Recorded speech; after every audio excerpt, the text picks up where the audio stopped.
गणेशाय नमः।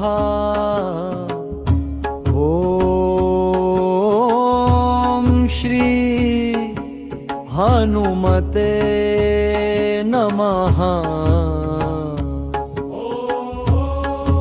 ॐ पंचमुखी हनुमते नमः। पंचमुखत्रं महाभीमं त्रिनेत्रं च महाबलं सिंहिकागर्भसम्भूतं हनुमन्तं नमाम्यहम्। ॐ हनुमते रक्ष रक्ष सर्वतो माम्। हनुमते रक्ष रक्ष सर्वतो माम्। पूर्वे हनुमान् कपिमुखधारी रक्षतु माम्। दक्षिणे नारसिंहवपुर्मां सदा पातु। पश्चिमे गरुडरूपवान् रक्षतु। उत्तरदिशि वराहरूपः सदा रक्षतु माम्।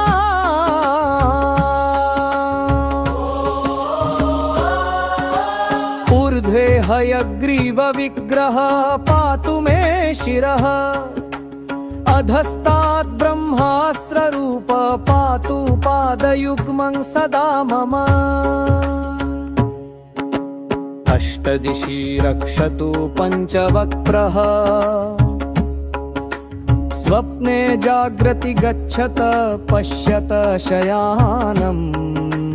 पश्यन्तं हसन्तं चलन्तं सर्वदा रक्षतु हनुमान् महाबलः। ॐ अंजनीसुताय महाबलाय रामदूताय नमः।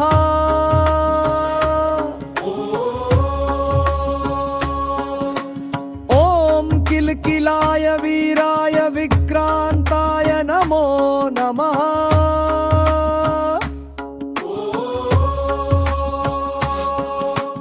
ॐ भूतप्रेतपिशाचादिनाशाय स्वाहा।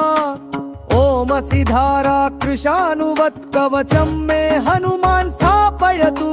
रामभक्ताय रामदूताय हनुमते नमः। सर्वशत्रुनिवारणाय कवचं पठे। रक्षां कुरु महाबाहो त्राहि त्राहि नमोऽस्तुते। ॐ हं हनुमते नमः। ॐ हनुमते नमः। ॐ अंजनीगर्भसम्भूतमारुतात्मजमुत्तमम्। श्रीरामप्रियं भक्तं वन्दे लङ्काभयङ्करम्। पञ्चमुखं धरं देवं हनुमन्तं नमाम्यहम्। पूर्वं तु वानरं वक्त्रं कोटिसूर्यसम्प्रभम्।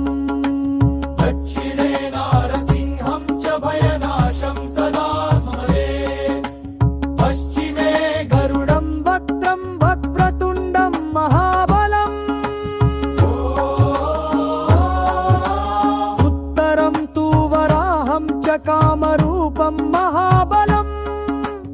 ऊर्ध्वं हयग्रीवमुखं शङ्खचक्रगदाधरम्। एवं पञ्चमुखरूपं हनुमन्तं महाबलम्। यो संवेत्तरातरुद्धाय सर्वशत्रुभयं हरेत्। नाशयेत् दुःस्वप्नमशुभं दुष्टग्रहसमुद्भवम्। अभिचाराणि सर्वाणि मन्त्रतन्त्राणि भूतले। सापराद्धं न मुच्येत्तु पञ्चवक्त्रं हनुमतम्। यं यं चिन्तय